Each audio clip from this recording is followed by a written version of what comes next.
Class 11th math है आपका, NCERT का है। आज हम आपको बताएंगे डोमेन एंड रेंज। जो आपने कल कार्टेशियन प्रोडक्ट पढ़ा था उसी पे कुछ खास बात है आपको बताना पड़ेगा, स्पेशल बात है। जैसे देखिए, अगर सेट ए है आपका, इसमें 1 2 है, और सेट बी है जिसमें आपका 3 4 है। इसी में समझ जाएंगे तो समझ जाएंगे, अदरवाइज फिर बहुत दिक्कत हो जाएगी। ए क्रॉस बी इक्वल टू हुआ, इसका जब आप मल्टीप्लाई करते हैं तो यहाँ पे देखिए, जैसे एक वो रिलेशन है, वो डिफाइन है आपका ए टू बी, समझिएगा। आर रिलेशन है, डिफाइन है ए टू बी, ठीक है। ऐसे आर रिलेशन है सच दैट डिफाइन है ए टू बी, क्लियर है। ए सेट मैंने लेट किया है, लेट ए इक्वल टू है सेट 1 2, बी में है 3 4। तो ए क्रॉस बी जब आप करेंगे तो 1 3 आएगा। मैंने बताया फर्स्ट प्लेस पे कौन है, फर्स्ट प्लेस पे ए है, तो फर्स्ट प्लेस पे ही ए के एलिमेंट पहले रखे जाएंगे, पुट किए जाएंगे। 1 3 से मिलेगा, 1 4 से मिलेगा। ये आपको पीछे क्लास में बहुत बताया गया है, ये इससे। अब ऐसे ही 2 2 3 एंड 2 4, ठीक। तो इस तरीके से जो रिलेशन होगा आर का ए टू बी में, ए क्रॉस बी है। तो यहाँ पे नोट कीजिए, ये जो होता है ये फर्स्ट सेट, यही होता है आपका डोमेन। और जो रिजल्ट आता है, तो डोमेन मतलब क्या क्या, देखिए क्या क्या पढ़ रहा है। डोमेन में 1 पढ़ा है इसमें, और क्या पढ़ रहा है 2। तो डोमेन मतलब हुआ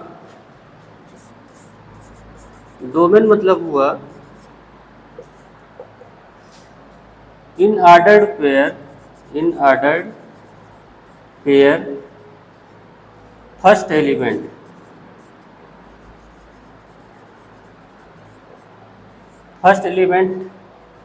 जो होते हैं यहाँ पे 1 एंड 2। अच्छा, सेट में जो है रिपीट नहीं किया जाता है, तो 1 एंड 2 क्या हो गए, आपके डोमेन हो जाएगा।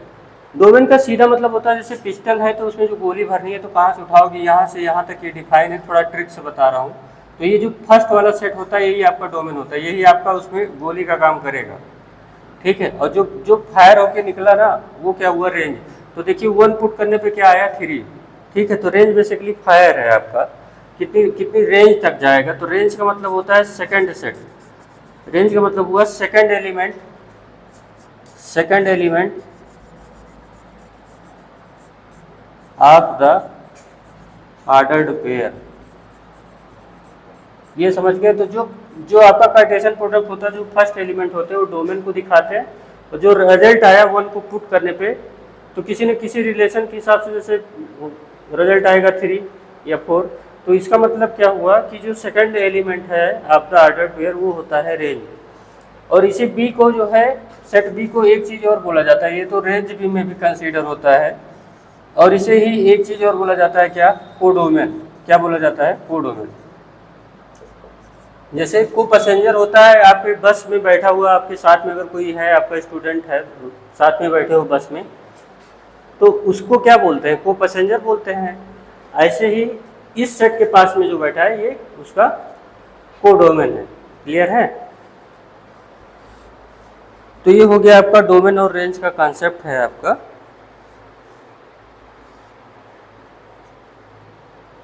अब ये एग्जाम्पल 7 देखिए, एग्जाम्पल 7।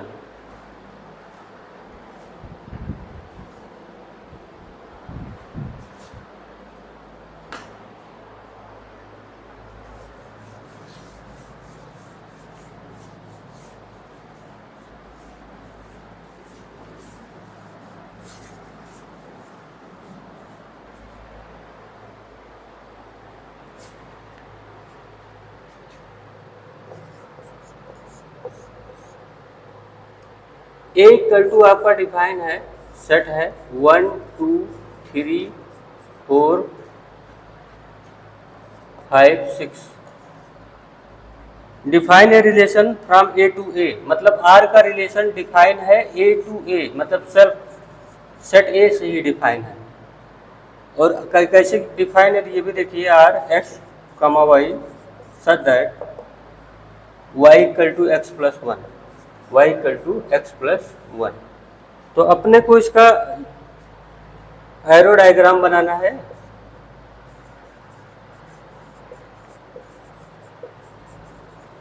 एरो डायग्राम बनाना है सेकंड वाला पार्ट है डोमेन। डोमेन बताना है, कोडोमेन बताना है एंड रेंज।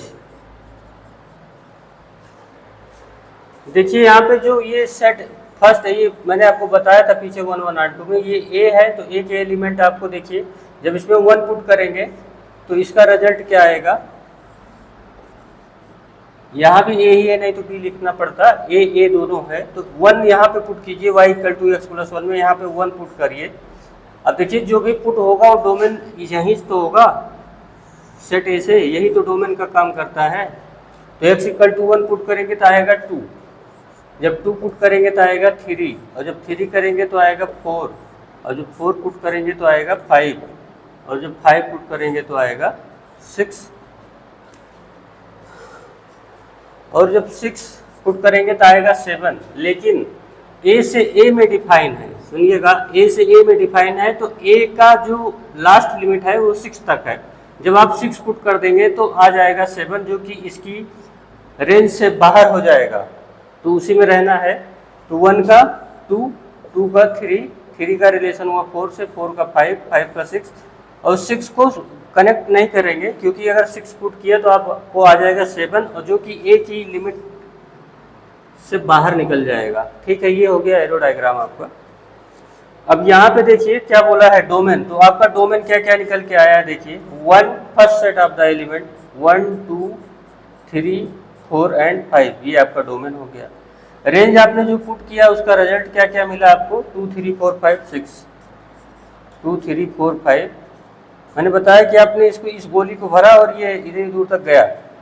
और कोडोमेन आपका बगल का सेट है, कोडोमेन ए। ठीक, ए के पास में जो सेट है वही आपका कोडोमेन है। आई थिंक ये प्रॉपर क्लियर हो गया होगा। ठीक है,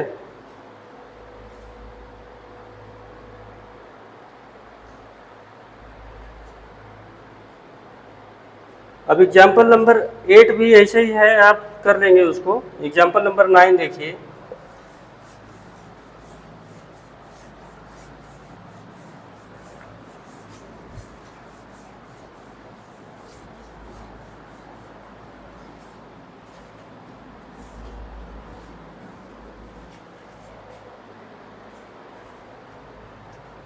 एग्जाम्पल नंबर आपका 9 है। ए इक्वल टू है 1 2 एंड बी इक्वल टू है 3 4। Find the number of relation from A to B. Find the number of relation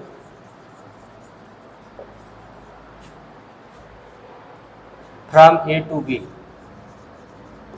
A to B. तो यहाँ पे देखिए जब ए क्रॉस बी करेंगे तो आपको 4 पेयर मिलेंगे ए क्रॉस बी से, ऐसे 1 3 1 4 2 3 एंड 2 4।